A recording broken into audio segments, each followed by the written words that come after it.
Shalom Salut. à tout le monde, Shavua Tov et Chodesh Tov aussi déjà. Eh bien, je crois que le mieux, c'est de continuer notre étude de Horoth. Voilà, je crois que c'est encore ce qu'il y a de préférable. Nous sommes dans Israël ou Triato au chapitre Kaf Dalet. Relativement, disons, je pense que ça sera assez rapide aujourd'hui parce que le texte est, bon, bien que écrit dans le style particulier du Rav, il dit des choses relativement simples, enfin, simples à comprendre. Des choses profondes, mais simples à comprendre. Alors, le problème ici, c'est le rapport entre la mystique et la halakha. Voilà, c'est ça dont il est question. Il y a chez les mystiques une tendance à, disons, mépriser, à déconsidérer la pratique pointilleuse. Il y a un phénomène de ce genre, par exemple, chez les gnostiques. Les gnostiques disaient qu'il y a parmi les hommes ce qu'on appelle des pneumatiques. Pneumatique, ça veut dire du mot pneuma en grec qui veut dire l'âme. Ça correspond, si vous voulez, au niveau appelé en hébreu neshama. Si vous avez les trois niveaux d'être, nefesh, ruach et neshama, alors il y a des hommes qui sont habités de nefesh, ceux qui sont habités de ruach et ceux qui sont habités de neshama. Selon les gnostiques, ceux qui sont pneumatiques, donc qui ont neshama, sont dispensés de l'accomplissement des mitzvot et des devoirs moraux en général. C'est parce que le mystique se situe à un niveau d'être où il se sent libéré des entraves de la loi. Ce qui, évidemment, est toujours considéré comme une hérésie dans la plupart des religions, aussi bien d'ailleurs également dans le judaïsme. Cependant, il y a une certaine place à des élans, disons, exceptionnels. Il y a parfois des cas où le niveau mystique fait irruption dans la réalité. Et donc, il est légitime de manière temporaire. Mais de manière générale, la Torah refuse ce genre d'irruption. C'est réservé à ce qu'on appelle ce qu'on appelle Horaat Sha'ah. Horaat Sha'ah, c'est une instruction donnée par un prophète de manière momentanée de transgresser la loi pour des nécessités du moment. L'exemple le plus classique, c'est celui du prophète Éliaou au mont Carmel. Lorsqu'il veut confondre les, les adorateurs du Baal et qu'il fait pour cela un sacrifice sur le mont Carmel et il fait descendre le feu du ciel qui consume la victime. Et alors le peuple est en extase et s'exclame Hachem wa Elohim, c'est l'Éternel qui est Dieu, c'est l'Éternel qui est Dieu, c'est-à-dire et non pas le Baal cananéen. Alors, cette action du prophète Éliaou est opposée à la halakha. En effet, selon la halakha, il est interdit, lorsqu'il y a un temple à Jérusalem, de sacrifier en dehors du temple. Or, il sacrifie sur le mont Carmel, qui est très loin de Jérusalem, ce qui est interdit, mais il le fait pour des raisons, disons, de nécessité du moment. Il faut parfois transgresser la loi pour mieux l'établir. Comme on dit, Bitula Zeokiyuma, parfois l'abolition de la Torah, c'est son accomplissement. Alors, c'est réservé, du point de vue de la halakha, à des moments extrêmement particuliers, comme par exemple, Horaat Shah, c'est l'instruction momentanée du prophète. Ça peut également être compris de manière plus large au niveau de la providence. En effet, la providence divine se sert également de transgression de la Torah pour faire avancer ses buts. C'est le grand principe, lo marchevota et marchevotechem. Les pensées de Dieu ne sont pas les mêmes que celles de l'homme. Ce que les hommes ne peuvent pas se permettre, eh bien le bon Dieu, lui, se le permet. Il fait donc avancer l'histoire à travers également ceux qui transgressent sa volonté, entre autres à travers les religions où il y a un mélange de mensonges, également à travers l'athéisme, même l'athéisme aussi est au service de la cause divine. Enfin, tout sert à Dieu. Donc, Dieu se comporte, si vous voulez, on peut, de manière un peu caricaturale, à la manière d'un mystique, qui parfois fait irruption dans la loi. Mais dans la pratique du juif et du peuple juif, il y a une grande réticence par rapport à ces comportements qui sont dangereux. Voilà. Tout ça, c'était en introduction pour comprendre ce texte. Je pense que ça va nous aider à mieux comprendre. Yesh ruach memuzag shemitarev yafeh im haolam v'achayim. Il y a un esprit tempéré qui s'insère bien avec le monde et la vie. Im sidre amaasim vanagot amidot, avec les règles de comportement et également des vertus. Eneno nikar kolkar bifulato leatzmo, son action pour elle-même n'est pas tellement reconnue. אבל הוא מגלה את כוחו הנאה והמסודר בכל עת שיגיע הדבר לידי תלמוד לידי מעשה, mais il sait présenter sa force bien organisée à tout moment où les choses en arrivent à l'étude et à la pratique. Zeu ruach halacha, c'est ce qu'on appelle l'esprit de la halacha. La halacha est composée de deux éléments. Il y a les règles elles-mêmes, c'est-à-dire ça c'est permis, ça c'est interdit, et il y a également l'esprit de la loi qui lui aussi décide de la manière dont la halakha sera fixée. Très souvent, la halakha a pour origine des considérations d'ordre éthique ou de valeur telle ou telle, et donc il y a parfois, disons, des divergences entre la halakha de principe et la halakha pratique. C'est ce qu'on appelle Ruach Torah Shebe'al Peh, c'est l'esprit de la loi orale, qui sait introduire la sainteté dans le cheminement de la vie. Rappelons-nous que la première partie du Shulchan Aruch, celle qui concerne la vie quotidienne, s'appelle Orach Chaim, le sentier de la vie. C'est-à-dire, il y a la manière de se comporter, comment est-ce qu'on se lave les mains le matin, comment est-ce qu'on fait le Birkat Hamazon, comment est-ce qu'on agite son loulav, comment est-ce qu'on respecte le Shabbat. Tout cela fait partie de la halakha. Alors, il est évident que la halakha n'est pas quelque chose de totalement séparé des valeurs qui la fondent, mais finalement, il y a un accord, on pourrait dire tempéré, tranquille, entre l'esprit de la loi et la loi. Lorsque cet esprit est bien mis en ordre et bien sophistiqué comme il se doit, c'est alors qu'il devient un trône. Uvasis Elion est un fondement suprême chez la Haggadah Eliona, de la deuxième partie de la Torah qu'on appelle la Haggadah.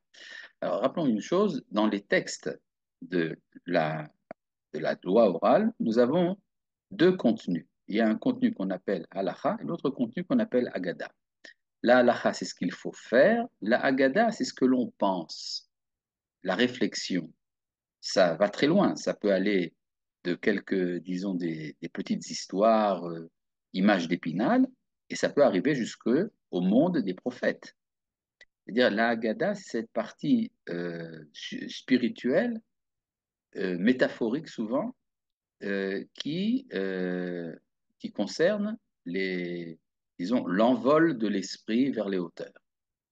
Alors, ce que dit le Rav Kook ici, c'est que quand on est attiré par tous ces contenus spirituels, il faut d'abord s'acquitter des devoirs de la halakha. Il faut d'abord commencer par manger cachère et par mettre les téphilines et à respecter les lois de la pureté familiale. Une fois que tout cela est mis en place, alors il y a un étage supplémentaire, l'étage de la Haggadah. Ameshot Tetet, qui s'envole, Begové Meromim, dans les hauteurs les plus hautes, Vetofes et Amavaim Anitzriim, et s'attache aux idéaux éternels. Omnam, alors disons, c'est le classique, c'est ce que vous apprenez à la yeshiva. Omnam yeshruach sar, mais il y a également un esprit tempétueux. She'eno mitkacher im haruach hamemuzag, qui ne s'attache pas avec l'esprit tempéré. Poretz hugdarim, qui abat les barrières. Ve'eno mechake lisidur haolami she'evusas, et ne veut pas attendre que l'ordre du monde soit bien établi.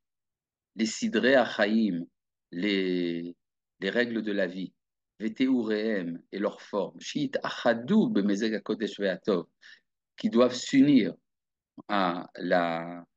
au tempérament de sainteté et de bien.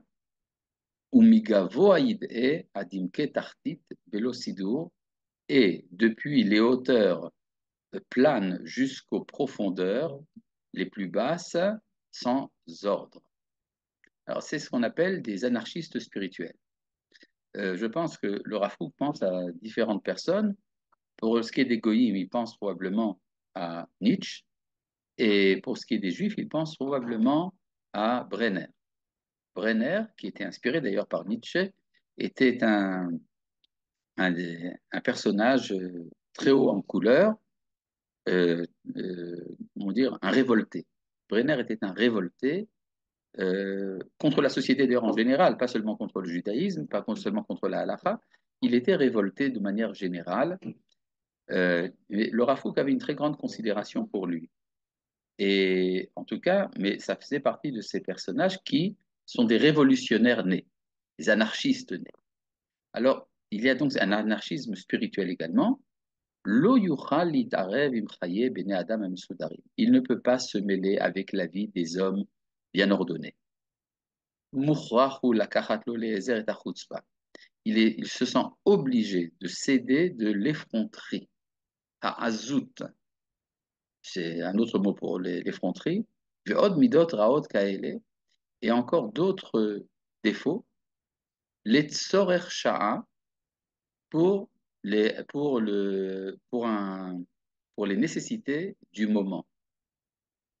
Alors, non, après le mot kaele, il faudrait mettre un point. Vod midot raot kaele. C'est-à-dire, ce que me dit le Rav Kook, il y a des personnes qui, pour eux, la société est bien ordonnée, l'establishment, le système en place n'est pas fait pour eux. Ils se- Et donc, le Rav Kook dit, on a besoin de ces gens-là parfois. On a besoin des révolutionnaires, les tzorer shah, pour, pour un certain moment, les et milchama, pour le temps de guerre. Yesh sheruach ze nachutzu. Il arrive que cet esprit-là soit nécessaire. C'est-à-dire, on a besoin parfois de faire bouger les choses. Pour faire bouger les choses, il y a donc des révolutionnaires. Aval im yirtze liikava les seder chaim kvuim lo yiratze. Mais si cet esprit demande à faire partie de la vie permanente, il ne sera pas agréé. D'ailleurs, on le voit très bien avec le prophète Eliyahu Hanavi, qui lui a été retiré du monde. C'est-à-dire, Dieu lui dit, voilà, tu dois t'envoler vers le ciel. Pourquoi? Maïmonide dit parce qu'il était trop violent. Trop violent, en tout cas, même s'il faisait des bonnes choses, des choses qui étaient justifiées sur le plan moral, mais cela déstabilisait l'ordre du monde. Or, la stabilité du monde, c'est également une valeur, et donc c'est la raison pour laquelle quelqu'un d'aussi grand que le prophète Eliyahu a été enlevé au ciel. Il ne pouvait pas rester dans l'ordre du monde. Il ne peut pas devenir une institution. Perot mesudarim ukvuim liot reuyim lemichyat dordorim lo yitem. Il ne peut pas donner des fruits ordonnés et permanents qui peuvent alimenter des générations et des générations. Yidgader bagada eliona b'chokhmot nistarot. Alors il arrive que cet esprit-là se confine dans la Haggadah suprême, dans les sagesses occultes, Begionot Elionim, dans des réflexions suprêmes, des Mahazot Gedolim, dans des grandes visions, Biflaim ou Moftim, et même dans des miracles. Bitfila chez le Misirut Nefesh, dans une prière dans laquelle il livre son âme.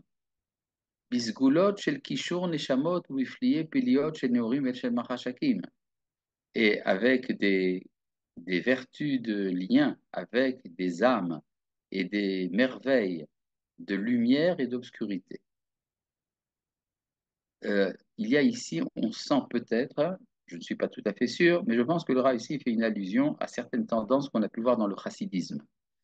Dans le chassidisme, à son origine.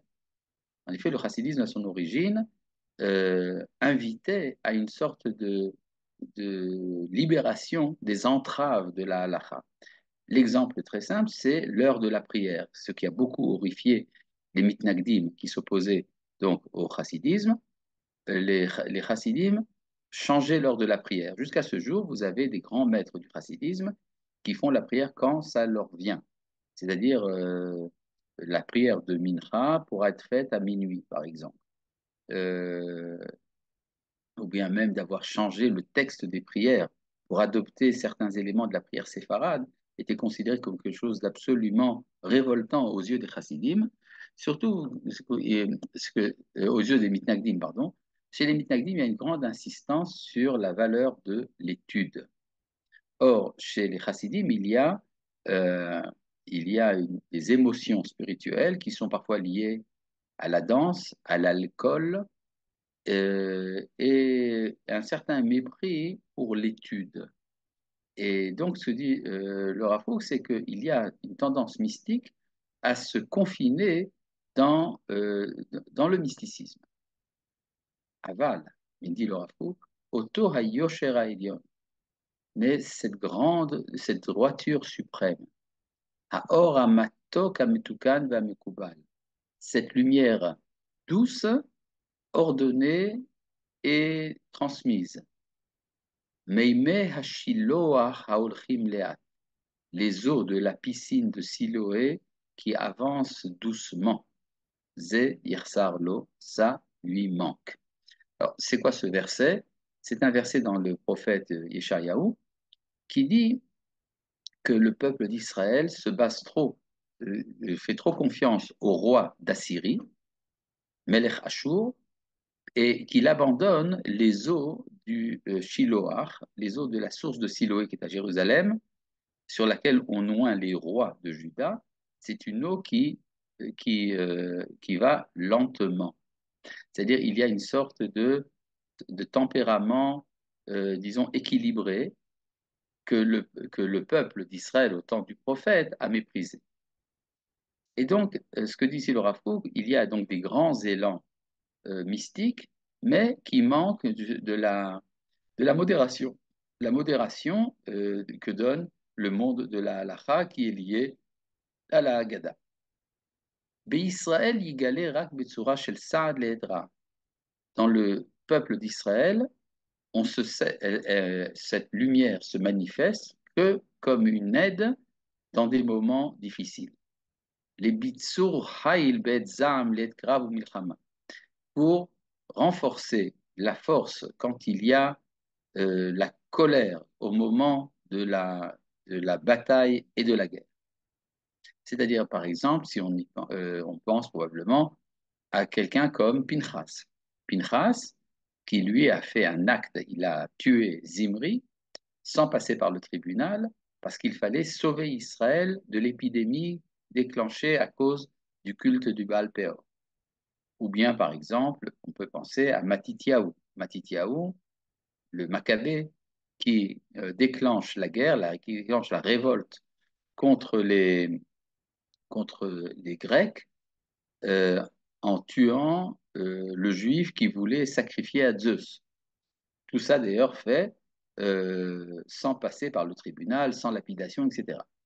Mais c'était nécessaire. Il y a donc des moments où on a besoin du fanatisme. On a parfois besoin du fanatisme mystique dans des moments extrêmement précis dans l'histoire. Il y a des situations extrêmes qui nécessitent momentanément ce genre de comportement. Mais ça ne peut pas être permanent.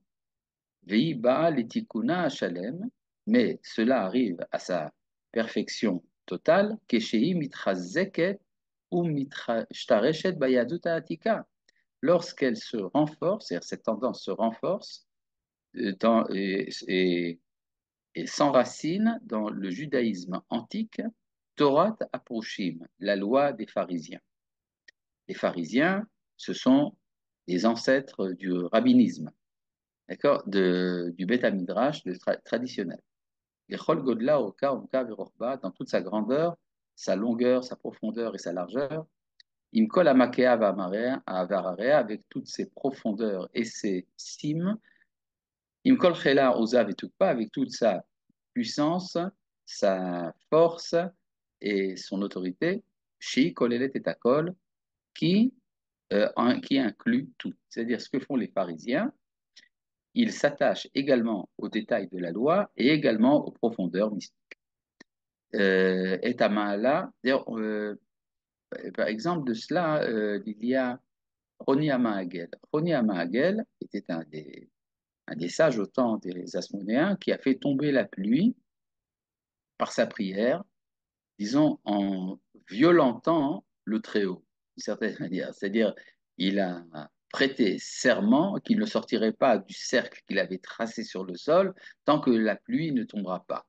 Et ça, Shimon ben Chattar, qui était le président du Sanhédrin de la même époque, lui a dit, n'était-ce que tu es Roni, je t'aurais mis sous anathème.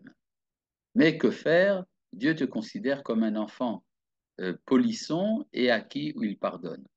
Et on voit bien donc ici la tension entre l'être d'exception, Roni Amahagel, et l'homme de l'institution, qui est Shimon ben Chattar. Et Shimon ben Chattar, donc, est un pharisien, euh, il est connu en tant que tel, en tant que le maître des pharisiens opposé aux sadducéens, qui lui veut que les choses se fassent à travers les règles permanentes. Et Tama'ala et Tamata, qui inclut donc le haut et le bas, Ilid vetartit kruchim ba, le haut et le bas, ils sont liés. Là, une petite question posée par Jonathan. Quand avons-nous pu voir ceci en notre temps?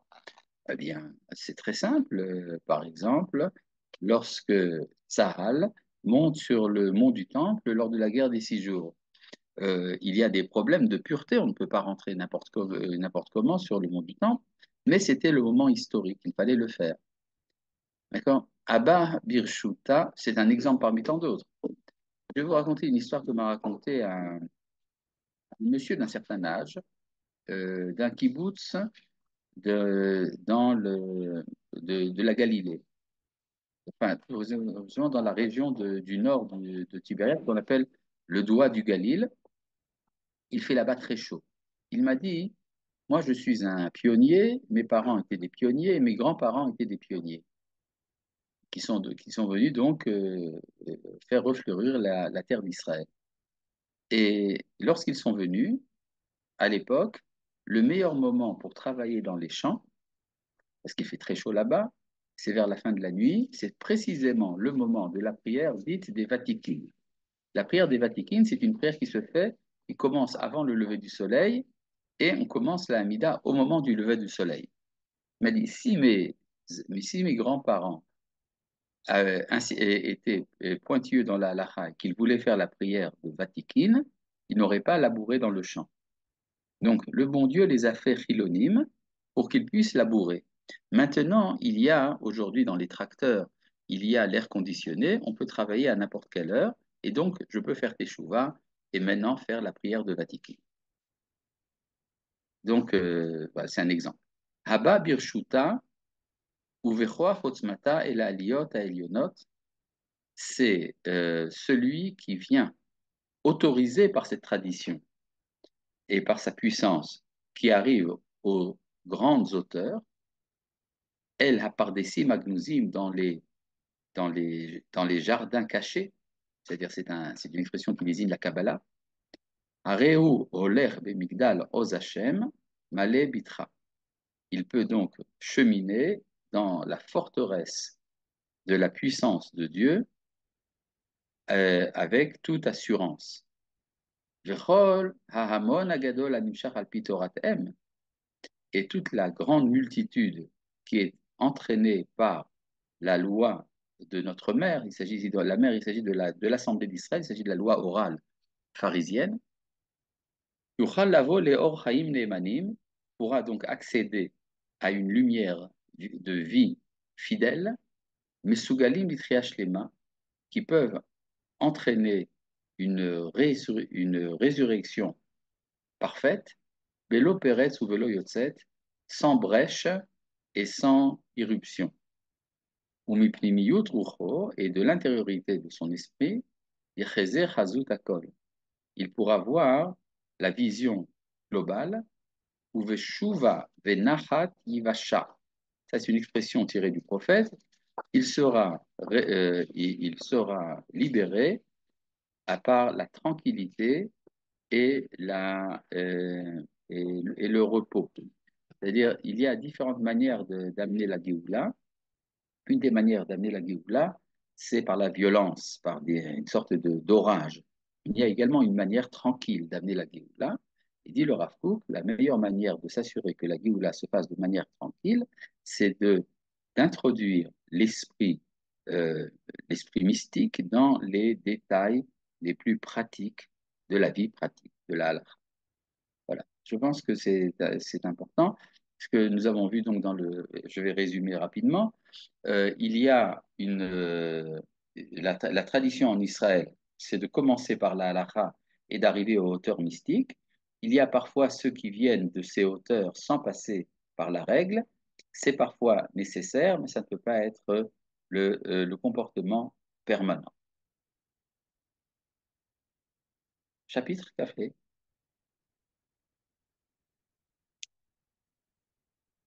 Euh, le chapitre café a un rapport avec le chapitre Kafdalet que nous avons vu. Disons que c'est une idée, si on va formuler ça en termes proches de la philosophie de Hegel, l'histoire est l'expression d'une idée avec un grand I, c'est-à-dire une idée dans le sens platonicien du terme. Il y aurait donc des grandes idées dans le monde spirituel qui veulent se manifester dans l'histoire. Et le monde entier, la marche du monde entier, est faite de telle manière qu'il y aurait que ça amène à une réconciliation entre le monde idéal et le monde de la réalité. Au sein de l'histoire du monde se joue l'histoire d'Israël. C'est-à-dire, si vous voulez, l'histoire du peuple d'Israël est comme une sorte de colonne vertébrale qui traverse l'histoire des civilisations. Et à travers cette histoire des civilisations, finalement, il y a une manifestation de grands idéaux. Si on pense par exemple à l'évolution darwinienne, alors si vous aviez vécu à l'époque où des dinosaures étaient dévorés par des brontosaures et que vous auriez vu cette violence, alors personne n'aurait compris, mais vers quoi ça va? Pourquoi tant de haine? Pourquoi tant de violence? Ces brontosaures monstrueux qui mangent des dinosaures qui ne leur ont rien fait, c'est terrible. Oui, mais si on regarde ça sur une vision qui va sur plusieurs millions d'années, plusieurs dizaines de millions d'années, alors on comprend que ça va vers quelque chose. Ça va finalement vers l'humain. Et l'humain, lui aussi, est violent. On n'a qu'à voir l'histoire des hommes, elle est remplie de violence. Mais cette violence, finalement, va amener à l'apparition de la pensée, à l'apparition de la morale, et après plus tard, l'apparition de la Torah. Et donc, il y a, on pourrait dire, une sorte de purification, de limpidation du monde qui va vers son but, qui est la manifestation d'idéaux qui planent dans les airs et qui attendent de pouvoir se manifester. On peut dire donc que le monde des idées a beaucoup de patience. Le wokisme sert-il Israël? Très bonne question qui n'a absolument rien à voir, je crois, ou presque, en tout cas avec notre étude. On peut dire tout sert. Le wokisme aussi a un rôle à remplir. Il y a parfois dans des développements de la vie, il y a également les éléments qui freinent et qui eux aussi font partie donc du jeu. C'est-à-dire quand vous avancez, vous avez également des obstacles. Et les obstacles ont un rôle également. Ils permettent de rythmer, par exemple, votre avance. Mais là, je reviens donc sur cette histoire que c'est comme si tout se passe comme si le monde des idées a fait de la patience. Il attend des milliards d'années, il attend des millions d'années, et après des milliers d'années, que le monde évolue pour pouvoir rencontrer la réalité. Si vous voulez, c'est un peu l'idée de ce qu'on appelle le temple d'en haut et le temple d'en bas. Le temple d'en bas, d'ailleurs, dont on avait parlé dans les parachiotes qui parlent du tabernacle dans les semaines qui vont venir, le tabernacle est une réplique du tabernacle d'en haut. C'est-à-dire que c'est comme s'il y avait un temple idéal dans les hauteurs, et ce temple idéal a enfin trouvé son lieu de rencontre, les enfants d'Israël dans le désert. Et donc les enfants d'Israël dans le désert font un mikdash, un sanctuaire, pour que les idées d'en haut puissent résider en bas. On appelle en hébreu classique Hashra'at HaShekhinah. la présence divine dans le bas. Voilà, tout ça c'est une introduction qui me semble nécessaire pour comprendre le texte. Yezuka kaolam veyua. Le monde sera purifié et illuminé. It'ale veyunhar. Il s'élèvera et resplendira. Yitvada veyidgale. C'est alors qu'on saura et que ça sera évident. Achare hasarat siga vetziruf benilav. Après qu'on ait enlevé les scories et les impuretés, chez Kolma, chez Shoev et Shokekelav, que tout ce à quoi il aspire, Kolma Mitgaber ou Mitametz la Gialo, tout ce à quoi il se renforce et s'efforce d'y arriver, Bechol Atzadim ou Bechol Adrachim, par tous les moyens et tous les chemins, Akol Dvar Hashem, tout cela est la parole de Dieu. Akol Minahare Nachale Idne Kodesh Haïlion Yotse. Tout cela sort des fleuves, des affluents, des délices de la sainteté suprême. C'est-à-dire, d'une autre manière, ça veut dire que Dieu est intéressé à avoir une rencontre avec sa créature. Yuhal Adavar Bichneset Israël. Cela commence dans l'assemblée d'Israël. Amugbala Bigvul Nachalat Israël, qui est limité dans les limites de l'héritage d'Israël. Zot Aouma Yechida Baolam, cette nation unique au monde, Asher Hashem ou Nachalata Meaz Meolam, dont Dieu est l'héritage depuis toujours. Donc, c'est-à-dire le tikkun, la réparation commence d'abord dans le peuple d'Israël. Mais cette chose sera élargie, veillez vos rares et éclaircie. Al kol haolam vechol haolamim, dans le monde entier et dans tous les mondes. Qu'est-ce qui sera éclairci? Shekol ma sheshaafu veshoafim elav. Que tout ce à quoi on a aspiré et qu'on aspire, vers lequel on aspire, Akol im el poalim. Tout ceci est une action commune avec Dieu. Akol pone la megama aromema. Tout s'oriente vers la tendance suprême, Haretsuya, désirable, à idéalit, idéal. Asher betzel shaddai lonan, qui s'installe dans l'ombre du Tout-Puissant. Akol meshachlel et aetza amuka. Tout ceci euh, euh, perfectionne cette grande réflexion, cette réflexion profonde, Asher Shea al Kapaim Merosh Mikedem, qui est l'amusement depuis toujours. Alors ça, c'est une expression qu'il faut expliquer. Qu'est-ce que c'est que cet amusement dont on parle? Alors ça se réfère ici à un verset de Michelet que le Rav Kook cite en entier. D'abord, nous allons le lire et après, nous allons comprendre. Va eheye etzlo amon. J'étais chez lui adopté. Va eheye sha'ashuim yom yom. J'étais son amusement tous les jours. Mais sacheket lefanav bechol et. Je jouais devant lui à tout moment. Mais sacheket betevel arzo.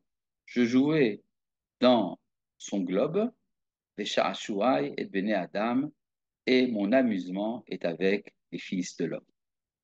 Bon, alors, c'est quoi? Il s'agit là-bas, il y a plusieurs chapitres au début du livre de Michelet qui parlent de la sagesse comme une sorte d'entité spirituelle qui est dans les hauteurs, dans les cieux, et qui est antérieure à la création du monde. Et cette sagesse qui est antérieure à la création du monde est l'espérance qu'un jour le monde sera le lieu où on pourra jouer ensemble. C'est comme si le bon Dieu voulait s'amuser. Il cherche un partenaire pour ses amusements.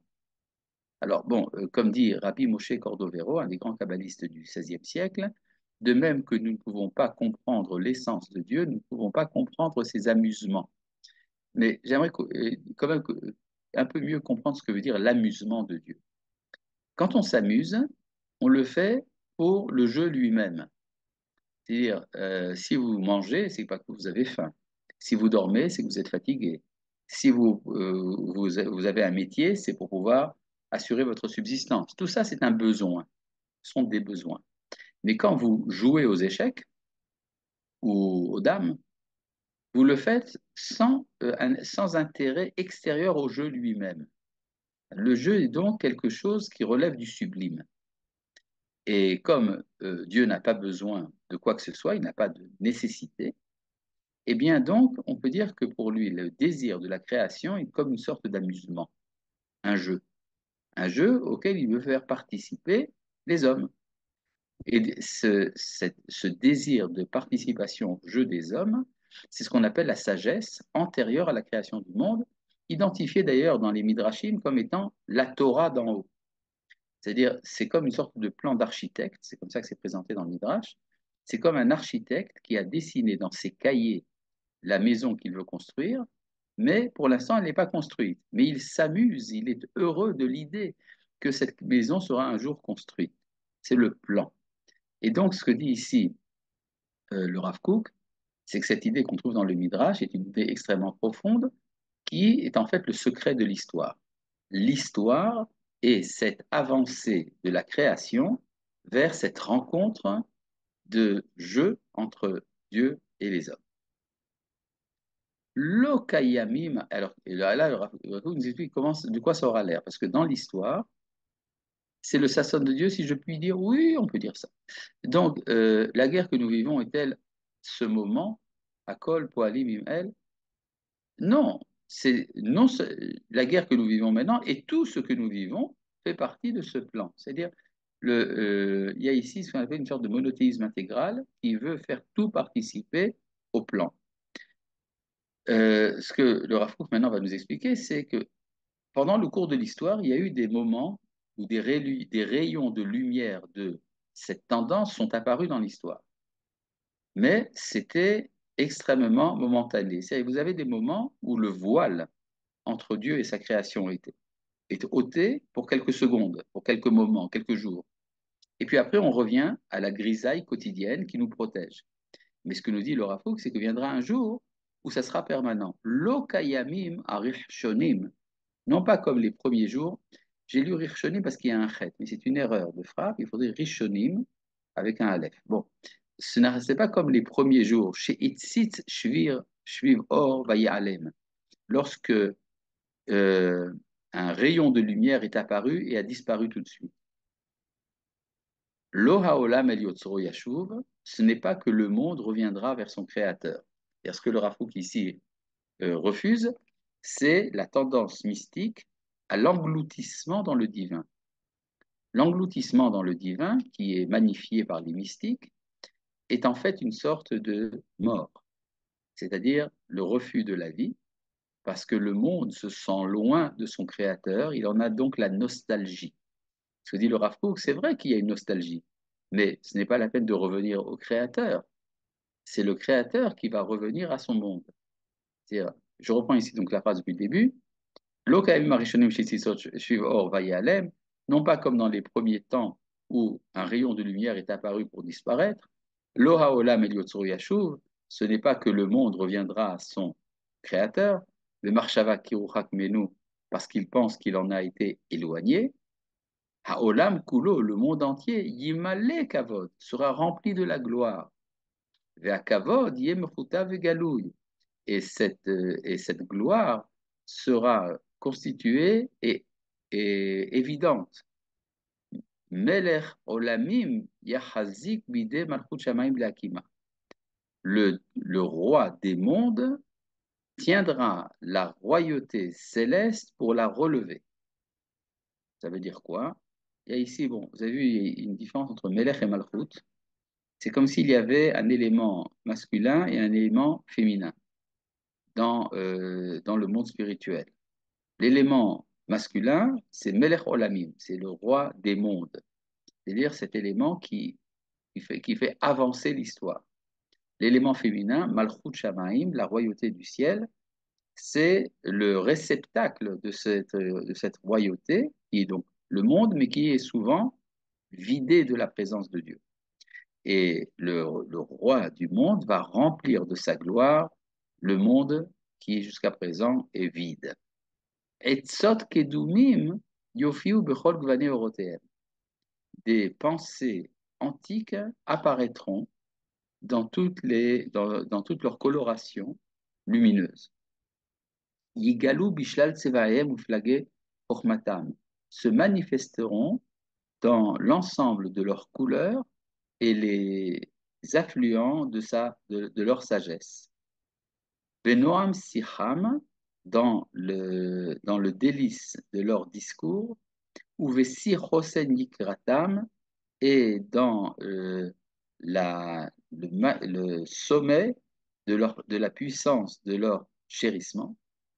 Mikol Mifale Ruach Haolamim, en s'associant à toutes les actions de l'esprit des mondes, Ruach Kol Hayitzurim, l'esprit de toutes les créatures, Venishmat Kol Adam V'chol Chai, et l'âme de tout homme et de tout être vivant.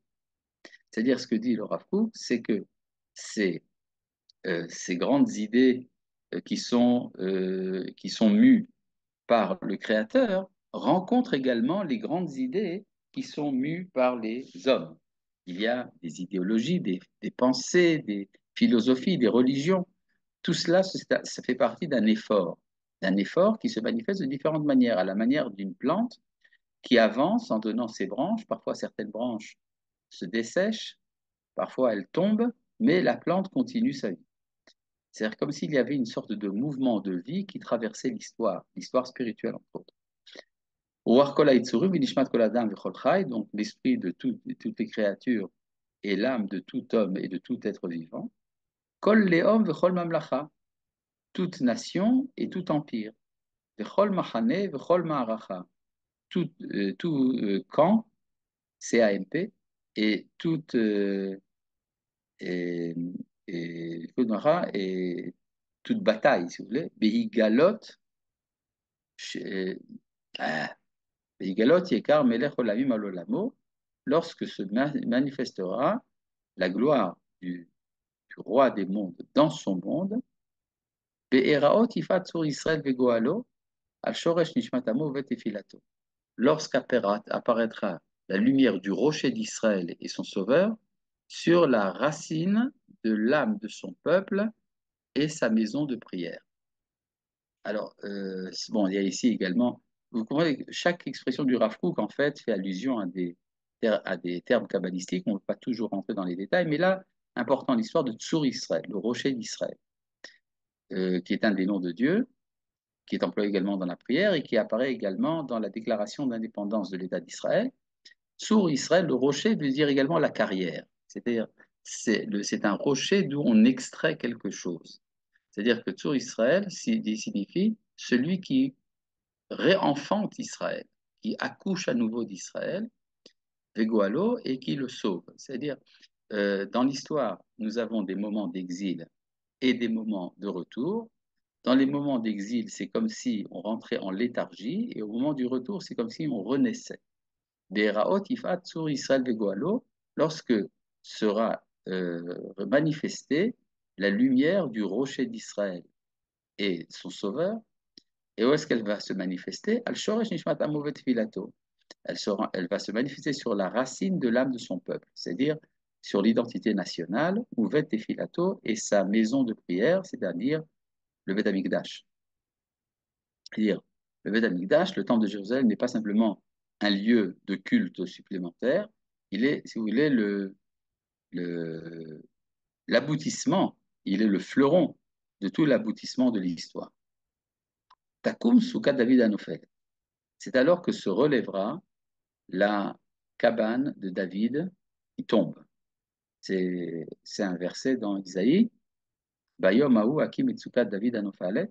En ce jour, je relèverai la souka de David qui était tombée. La souka de David, c'est la dynastie davidique, c'est-à-dire la, la, la, le messianisme, en fait, c'est-à-dire la dynastie messianique qui doit se relever. C'est-à-dire elle est supposée être tout le temps, être tombée et qu'il faut donc la relever. Arbemet lotakum, mais en vérité, elle ne se relèvera pas.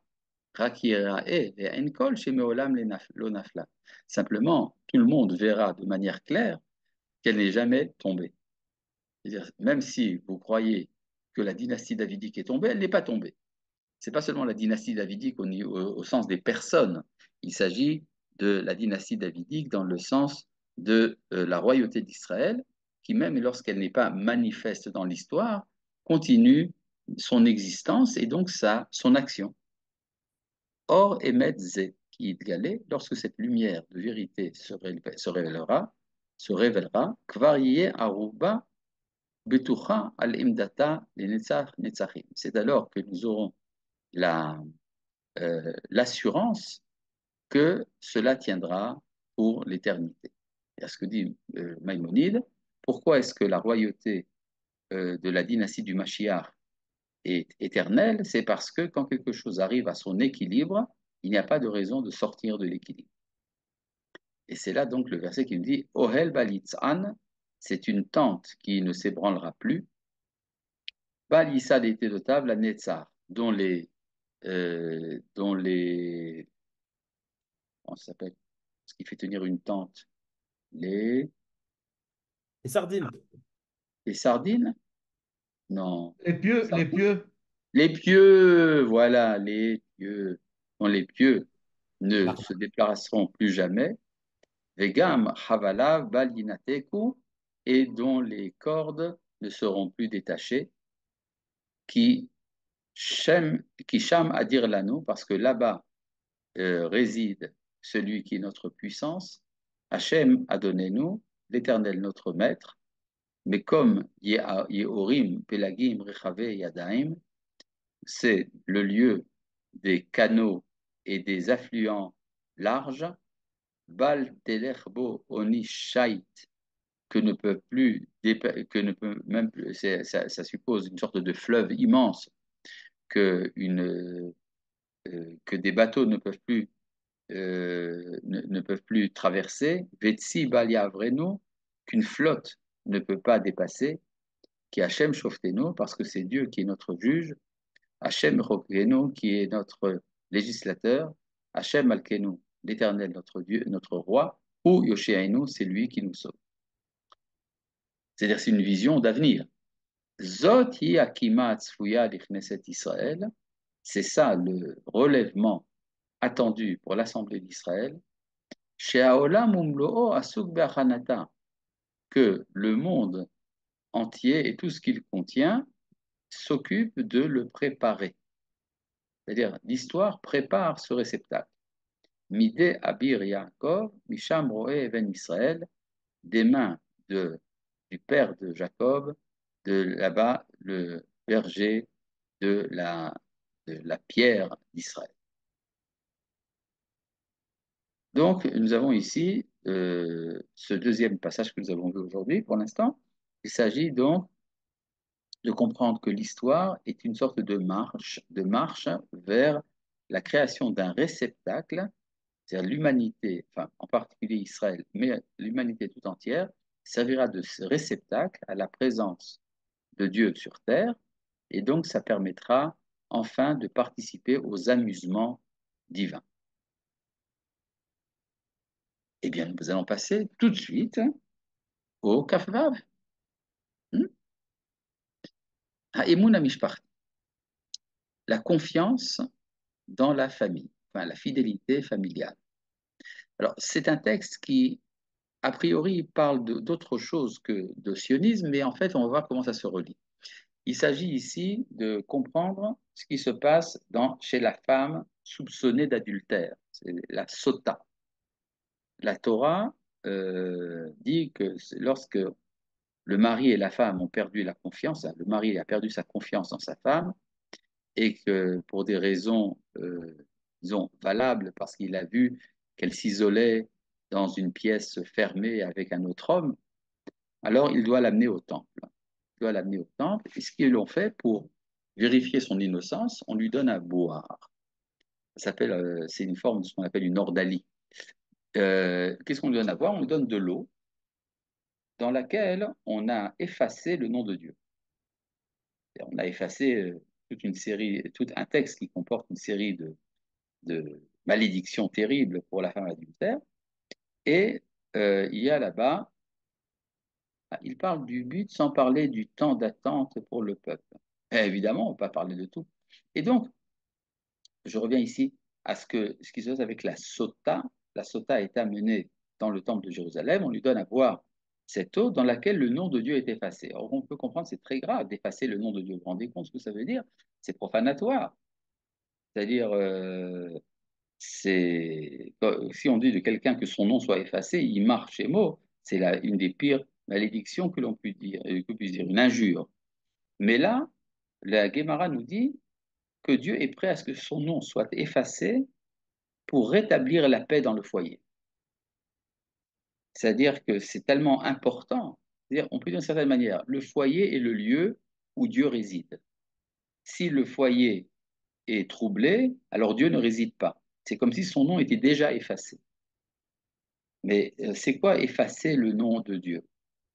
Alors, les lettres du nom de Dieu, c'est quatre lettres qui sont Yud, Ke, Vav, Ke, et qui représentent l'ensemble de l'harmonie du cosmos. Et quand cette harmonie est rompue dans la cellule familiale, alors cette harmonie est rompue dans le cosmos tout entier. Mais les lettres effacées exigent d'être réunies à nouveau. Imaginez les pauvres lettres du nom de Dieu, comme elles sont malheureuses d'avoir été séparées l'une de l'autre. Et donc, cet effacement dans l'eau, c'est pour inviter à une dynamique qui va rétablir la paix dans le foyer, qui va rétablir donc l'harmonie dans le foyer et l'harmonie cosmique.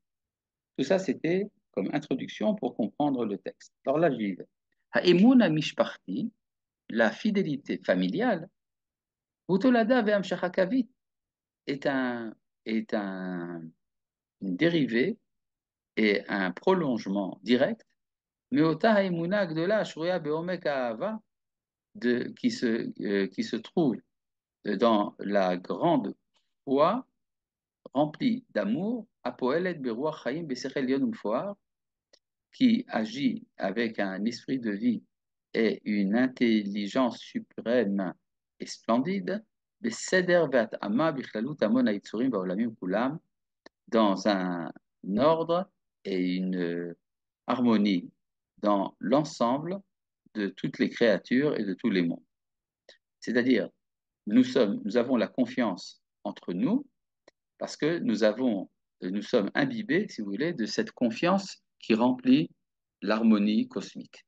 Amila mishpartit, lorsqu'il y a euh, lorsqu'il y a trahison de cette fidélité, quand il y a infidélité dans la famille, Imeila me'areset et haoshiot hamamidot et hayitzira bechochotea ba'olam haklali.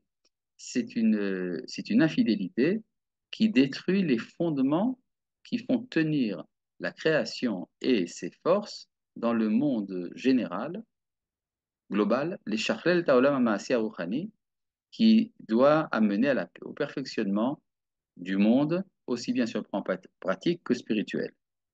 Haotiot hamevatot et Shem Hashem Eloi Israël, les, les lettres qui expriment le nom du Dieu, Dieu d'Israël, Akolelot Bekirvan Kol Chaya Olamim Kulam, qui comprennent en elles la vie de tous les mondes, Im Bekoriutam Beshorsham Haelion, avec leurs racines et leur origine suprême. C'est quoi? C'est-à-dire que il y a le nom de Dieu, vous avez quatre lettres qui en vérité sont cinq. Comment ça, cinq? Il y a une petite épine qui est sur le yod, la première lettre. Le yod représentant lui-même la sagesse et l'épine, l'enracinement de cette sagesse dans l'infini. Donc se dit le Rav Kook ici, il connaît la Kabbale, les lettres du nom de Dieu qui comprennent en elles la vie de tous les mondes avec leur origine et leur racine suprême, c'est-à-dire le petit, la petite épine qui est sur le yud, im sidran vermoniutam, avec leur ordre et leur harmonie, kolelot bekirban et kol haimuna yesodi, comprennent en elles toute la fidélité fondamentale chez Atochen Atiuru Vamasi chez Nisharat Adam Shurlala Nova Mehem, dont le contenu théorique et pratique de la famille humaine dans son perfectionnement s'écoule de là-bas. Belertam Bederech Eshara, Biyot HaChaim Mevunim Kaogen Betikun, Venushachim Bifiniutam Berisha Imun Idealim, lorsque cette harmonie va droitement, lorsque la vie est bien construite comme il se doit, et qu'il y a des sentiments de fidélité idéaux, qui planent dans l'ensemble de la création, dans le haut et dans le bas. Arem et Fakim, Mayanot Shel Bracha. Cela entraîne des sources de bénédiction chez le Osher, de bonheur, mais chez le Ofaot Nishmatiot Adinot Lakol, et de manifestation de l'âme euh, euh, délicate pour tous. Bishiburam Bachiratam, mais lorsque cela est brisé et troublé, Bimridat Aseder Ideali Shelem, lorsque l'ordre idéal en est renversé, Arem Yesod Aerus, Aerus Aolami, cela entraîne la destruction du monde, Aerus Aorgani, la destruction de l'organisme, Aerus Amishparti, la destruction de la famille, Aerus Anishmati, la destruction de l'âme, Achirat Achaim Umeheratam, le trouble de la vie et son malheur. Bédicat Mesota, la vérification qui est faite par l'eau de la sota que l'on donne à boire à la femme infidèle, enfin soupçonnée en tout cas, Mikor Achaim Aelionim Ilekucha. Cela vient de la source de la vie suprême. Mikol Oshao Birchata Shel Torah. Tout cela vient du bonheur et de la bénédiction de la Torah, Shedrachea Dachenoam Kol Nefesh Shalom, dont les cheminements sont des cheminements agréables et dont toutes les voies amènent à la paix. Haolam, Olech Vetoe Bintikotav, le monde entier va égarer dans son cheminement. Aval Mevakesh ou Etaimuna Elohim. Mais il demande la fidélité divine. C'est-à-dire ce que dit le Rav Kook, ce qui se passe dans la famille, c'est ce qui se passe dans le monde. Le monde est comme une femme infidèle qui veut retrouver la paix du foyer. Est un natif chez l'Or Achaim ou Voyavo Aor, elle recherche le chemin de la lumière de vie, et alors la lumière viendra. Ve'atochen bebinyan mishparti ben Hashem et la olam, et le contenu de la construction de la famille entre Dieu et son monde, Uven Kol Maasav et toutes ses créatures, Yofia à l'idée, Idgalut Emunat Emun se révélera par la manifestation de la foi de fidélité à Sherbi Israël Meazi Atzora, qui se trouve depuis toujours en Israël, Verastir Olam. Tout cela, bon, vous voyez, on va un peu trop vite, on va s'arrêter là, je pense, c'est encore le mieux, et on continuera Bezrat Hashem la prochaine fois. Shalom!